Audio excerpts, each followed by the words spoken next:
dunia bisnis itu semua harus cepat. Ya. Salah satu hal yang sedang dicanangkan, easy of doing business. Ya, kemudahan dalam berusaha. Kalau kita ngomong Badung itu kabupaten yang sangat cantik, Pak. Sangat cantik. Itu hanya dengan syarat elektronika, artinya dengan katanya temukan. Ada berapa celah yang masih belum, karena sekupnya perizinan di Indonesia itu kan banyak.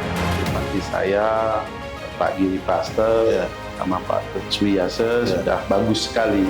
Tentunya. Salam bahagia, semoga kebaikan datang dari segala penjuru. Apa kabar viewers?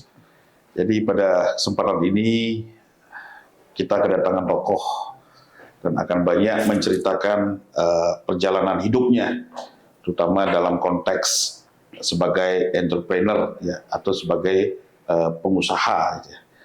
Nah, sebelum saya bertanya kepada tokoh kita, gitu ya.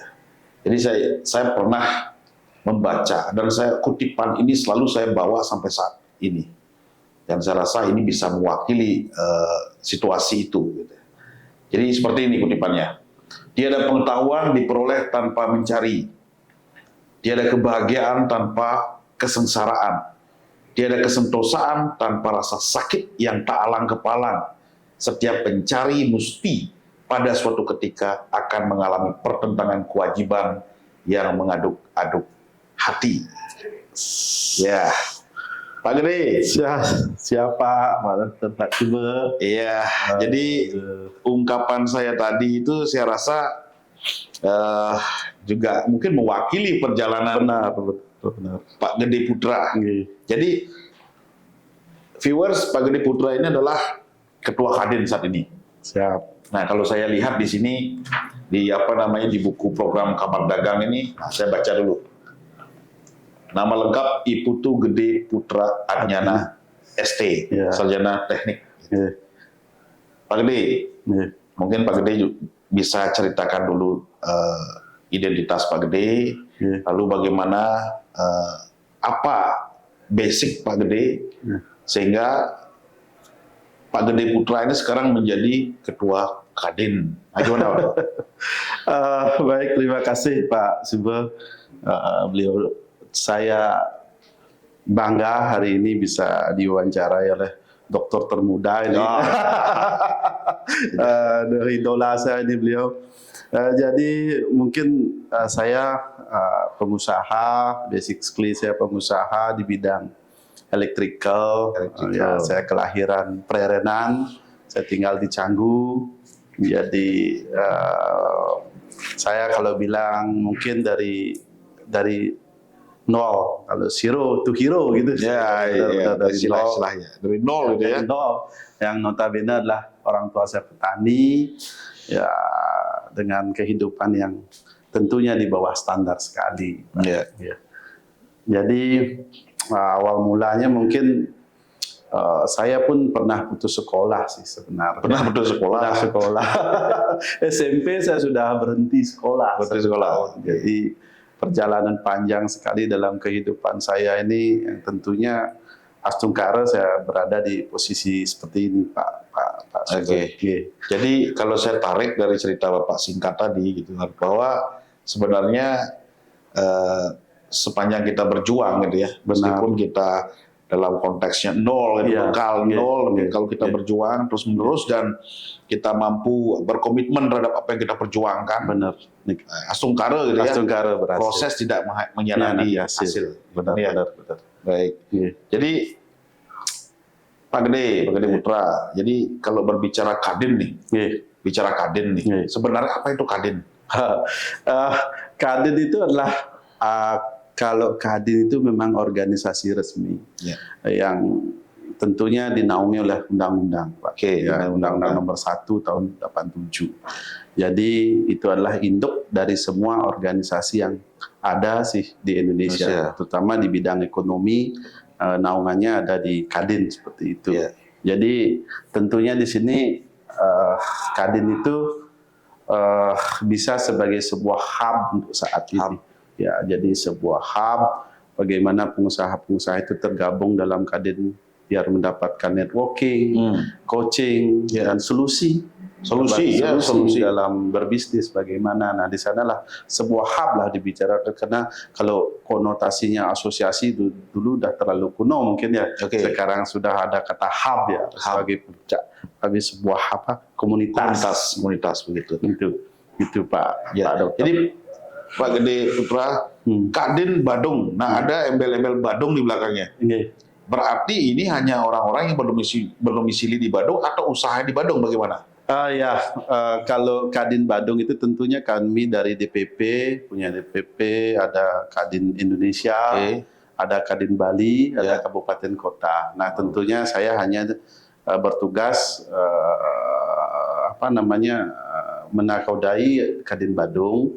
Jadi kami hanya pengusaha-pengusaha yang ada di Badung ini yang berusaha, walaupun kalau di Kadin itu tidak mengenal dari mana dia. Yang penting usahanya ada di Badung itu tentunya akan pasti menginduk ke Kadin Badung.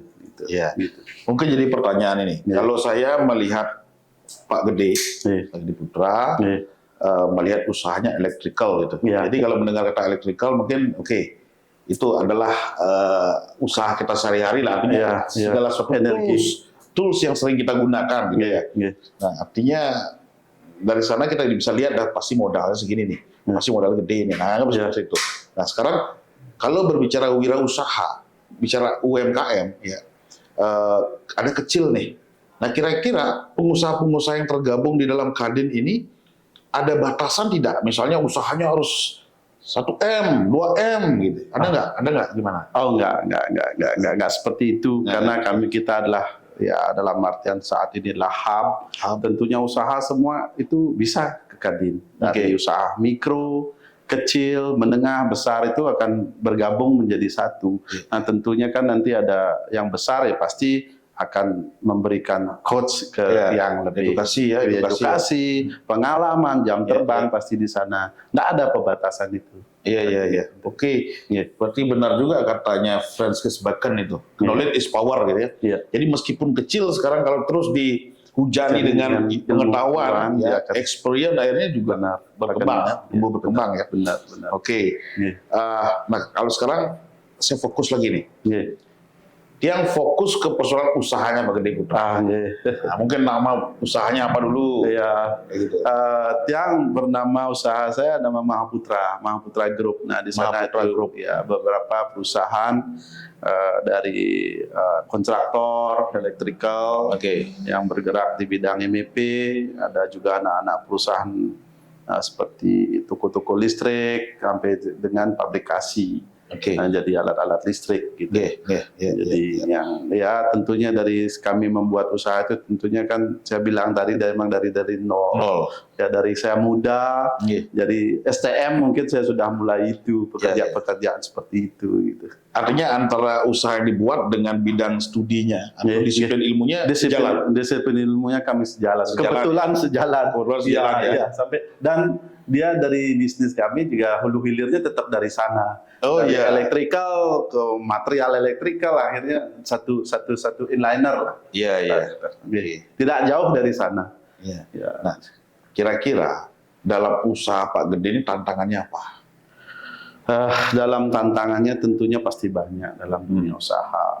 Yang paling berat itu dalam usaha yang kita lakukan selama ini SDM. Manusia. Itu karena kita menyamakan level SDM itu tidak segampang itu. Walaupun sudah kita sertifikasi, kalau di bidang teknik tentunya kan harus sertifikasi. Walaupun kita sudah ikutin seminar-seminar, ada coaching klinik tentang manajemen seperti itu, masih ada hambatan kita di sana untuk terutama. Dan sekarang ke depan ini kan harus bergerak lebih lincah, perusahaan harus bisa lebih fleksibel. Nah tentunya SDM kita juga harus mengikuti pola kerja seperti itu. Nah tentunya tantangan kami dalam perusahaan yang sudah agak sedikit menengah lah seperti ini, tentunya itu yang membuat kami kelabakan.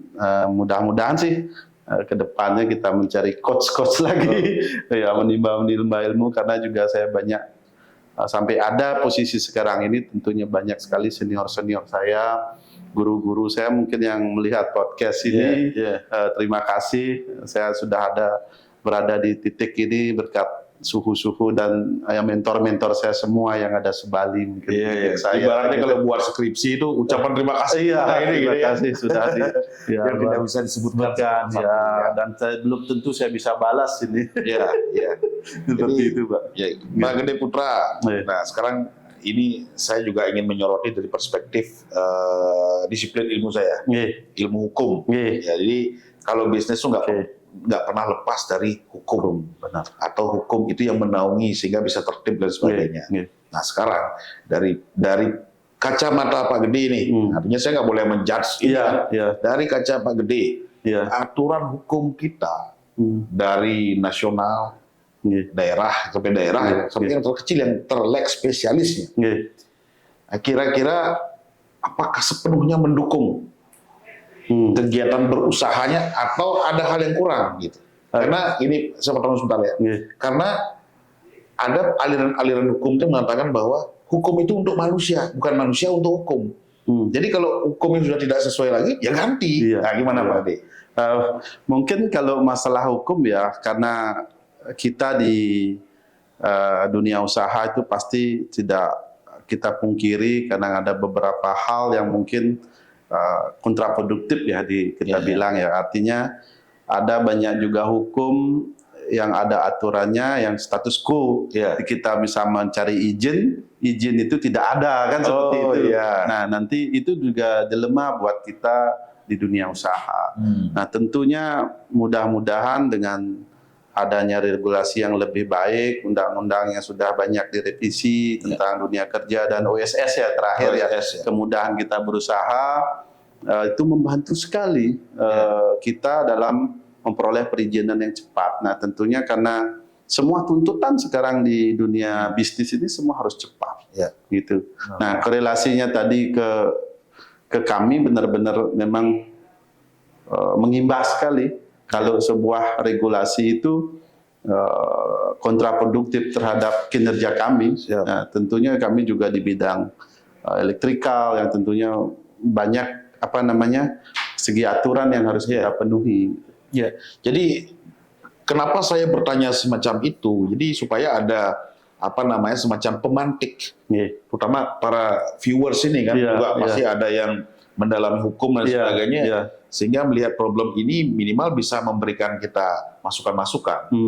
Contoh Pak Gede, Presiden Jokowi ini, kan salah satu hal yang sedang dicanangkan, easy of doing business, kemudahan dalam berusaha. Nah, jadi menurut Pak Gede, dengan adanya kebijakan easy of doing business dengan Undang-Undang Cipta Kerja kemarin, apa yang Pak Gede rasakan dalam berbisnis? Tentunya banyak sekali dalam berbisnis. Tentunya kami bisa memproses izin itu hanya dengan syarat elektronika. Artinya dengan kecepatan digital IT. Kita bisa proses di OSS semuanya dalam hitungan tidak lama. Jadi ada sekali cepat sekali. Nah tentunya ada juga hal yang diminta dan di OSS itu ada beberapa yang belum ada. Nah itu mungkin perlu penyempurnaan ke depannya. Mudah-mudahan presiden kita berikutnya masuk di dalam sendi-sendi itu. Artinya kebijakan. Nah ini kan sebentar lagi nih pesta politik nih. Pesta politik artinya akan ada pergantian kepemimpinan ini. Nah, jadi kalau dari konteks pengusaha atau Kadin Badung gitu melihat easy of doing business ini, pertanyaan saya adalah ini perlu dipertahankan dan dibenahi atau dihilangkan dan diganti hal yang baru. Ini harus dilanjutkan. Sudah bagus sekali. Dan dibenahi gitu ya. Dan dibenahi dan dilengkapi. Ya. Perlunya sempurnaan, tentunya dalam hukum kan tidak ada mungkin yang sempurna kan. Pandangannya dari sudut mana kita memandangkan begitu. Jadi tentunya mungkin harus dibenahi sendi-sendi yang mana belum tersentuh secara regulasi, sedangkan di lapangan diminta regulasi itu. Jadi kami mencari izin tersebut belum ada di OSS. Nah, itu yang kita banyak temukan. Ada beberapa celah yang masih belum, karena sekupnya perizinan di Indonesia itu kan banyak. Setiap kementerian mempunyai kebijakan masing-masing. Nah, itu yang membuat penerjemahan kemarin itu mungkin dalam tanda kutip belum sempurna. Mudah-mudahan presiden berikutnya bisa memenuhi kesempurnaan itu. Gitu. Jadi kebijakan ini masih layak lah untuk dilanjutkan. Bagus, harus dilanjutkan. Baik. Jadi begitu ya. Jadi terkait dengan easy of doing business ini ternyata juga memberikan dampak positif bagi pasti teman-teman pengusaha. Kemudahan kita berusaha. Baik, terima kasih. Nah, selanjutnya Badung. Kita lihat Badung. Nah, kebetulan Kadin Badung gitu. Siap. Kira-kira apa harapan Pak Gede dan kawan-kawan lah? Artinya kan Pak Gede juga menyerap aspirasi kawan-kawan nih, kawan-kawan pengusaha. What next untuk Badung? Oke. Jadi Badung ini tentunya adalah, kalau kita ngomong Badung itu kabupaten yang sangat cantik, Pak. Sangat cantik, yang notabene APBD-nya yang luar biasa, mungkin membuat wow ya. Nah, tentunya yang sudah dibangun oleh Bupati saya, Pak Giri Praste, sama Pak Tutswiyase sudah bagus sekali. Tentunya mudah-mudahan harapan kami pengusaha itu pemimpin berikutnya yang sudah bagus ini ada pembenahan mungkin ke depan, penyempurnaan lagi. Apa yang menjadi kekurangan, karena setiap pemimpin kan pasti ada kurang, ada lebihnya kan gitu. Mudah-mudahan pemimpin-pemimpin berikutnya bisa menutupi celah-celah kekurangan tersebut, terutama ya di bidang pariwisata kita masih banyak PR, banyak sekali masih ada PR yang belum tertuntaskan. Karena menurut saya 10 tahun itu terlalu singkat buat mereka memikirkan, karena sebuah proses politik itu kan perlu waktu. Dari terpilih dulu kan pasti akan perlu sebuah belajar berapa tahun dulu tentang kebijakan, regulasi, mana boleh tidak boleh, setelah itu baru penganggaran, kan perlu sebuah proses. Nah, mungkin optimalnya di 5 tahun, beliau masih mungkin lagi setahun, mudah-mudahan bisa mengoptimalkan itu semua. Baik, terima kasih. Nah, kemudian satu hal lagi nih, ini yang paling, menurut saya paling esensi lah. Ada pengusaha, ada industri, ada lingkungan. Nah, gimana kira-kira? Tentunya yang ini, tentunya kita adalah pengusaha Bali yang tidak lepas dari namanya Trihita Karana. Ini memang benar-benar masuk di dalam diri Tiang. Memang konsep Tiang berbisnis itu tidak lepas dari Trihita Karana. Hubungan kita dengan Tuhan, hubungan kita sesama manusia, tentunya SDM kita. Nah, yang terakhir dengan alam. Nah, inilah PR besar di Badung ini adalah alam. Alam ini yang membuat kita menjadi seperti ini, dan juga akan membuat kita menderita nanti kalau alam ini hancur kan seperti itu. Nah, mudah-mudahan ini dipikirkan juga masalah alam, eksploitasi alam, terutama alih fungsi lahan kita yang belum terkendali kan seperti itu. Nah, itu karena ke Bali wisatawan mancanegara atau lokal ke Bali tentu akan ingin melihat yang indah-indah. Kalau sudah yang canggih-canggih dan berteknologi kan sudah biasa di negaranya. Yang mau lihat yang nature. Jangan sampai modal pariwisata kita hancur ya. Iya, nah ini modal kita pariwisata kemarin yang FGD dengan Pak Sekda juga menyorot itu. Modal kita itu ada sawah di Bandung. Yang itu yang kita punya, sawah, pantai. Tentunya itu harus memang aset kita harus kita jaga. Nah, tentunya sudah dilakukan banyak hal oleh Bupati kami. Tentunya kan butuh penyempurnaan, penataan lagi yang lebih baik seperti itu. Baik, Nah, artinya segmen ini mungkin nanti kita akan lanjutkan banyak. Artinya saya ingin tahu dulu siapa sih sebenarnya itu ketua Kadin gitu. Tapi saya sebelum ke segmen berikutnya, saya ingin tebak-tebakan. Jadi Pak Gede tinggal menjawab saja dari pilihan itu. Ingin jadi menjawab secara cepat. Nah, nanti kalau memang perlu, kenapa ada alasan itu saya tanyakan. Siap. Oke. Jadi tinggal pilih ya. Jadi gini. Kedelai atau beras? Kedelai. Kenapa kedelai? Karena kalau beras, menurut yang tahu sedikit ya, tidak tahu banyak ya. Kalau beras itu kandungan gulanya tinggi. Nah, kalau di kedelai kan ada unsur-unsur lain dan karbohidratnya itu ada. Ya, mam kedelai pun kita bisa lebih sehat daripada makan nasi. Menurut saya, saya tidak tahu ilmu nutrisi, biar tidak salah saya. Menurut yang. Kemudian mobil listrik atau mobil dengan sumber energi fosil? Menurut saya, keilmuan saya ini listrik. Iya, emang kita harus apa yang dicanangkan juga oleh Presiden, go green ya. Go green ya, Indonesia mau energi bersih itu memang harus kita lakukan. Karena kita juga di Bali yang tentunya jangan salah, polusi Bali sudah mulai naik, polusi udara kita. Tentunya memang sudah tak baik buat kesehatan kita. Kalau saya kasih pilihan merah atau hitam? Kalau ini masalah warna ya. Ini warna, ini bukan hal lain. Merah atau hitam? Kalau saya di pengusaha boleh tidak menjawab. Karena apa, semua kekuatan harus saya harus di ini ya, dinaungi ya. Iya, naungi. Padahal cuma pertanyaan saya itu warna itu. Iya, warna. Saya takutnya keselip lidah. Oke. Nah, artinya ternyata memilih warna juga susah ya. Iya, memilih warna susah ya. Benar. Harus dipikirkan benar-benar matang. Nah, kemudian pertanyaan berikutnya adalah berjalan seorang diri atau berkolaborasi? Kolaborasi. Karena ke depan sudah tidak ada yang namanya bisnis monopoli. Pentingnya kami di Kadin tentunya kan ada inklusif, kita harus mengajak teman-teman bergabung di satu hub ini seperti Kadin. Setelah kita di dalam seperti apa, berkolaborasi kita. Ini mendukung ini mendukung ini mendukung ini, sehingga ekosistem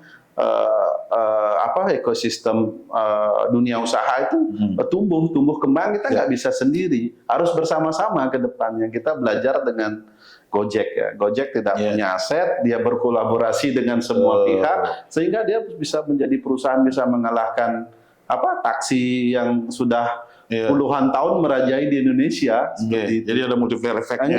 Memang harus begitu. Inklusif, kolaboratif, transformatif. Terakhir kita bisa mentransformasi yang besar, mengasih jalan yang menengah bisa mengasih jalan yang kecil. Itu yang ada di Kadin untuk saat ini. Itu adalah tagline, memang dari tagline dari Ketua Umum kami, Ketua Marsad. Nah, sekarang nih harus dijawab ini. Jadi pertanyaan ini harus dijawab. Tapi pertanyaannya simpel aja. Kira-kira jika dalam suatu kesempatan gitu, ini tinggal memilih aja nih. Tinggal memilih aja. Jadi gubernur atau jadi bupati? Kalau yang itu yang serahkan pada alam lah. Kemana hijau mecinga yang akan jalankan.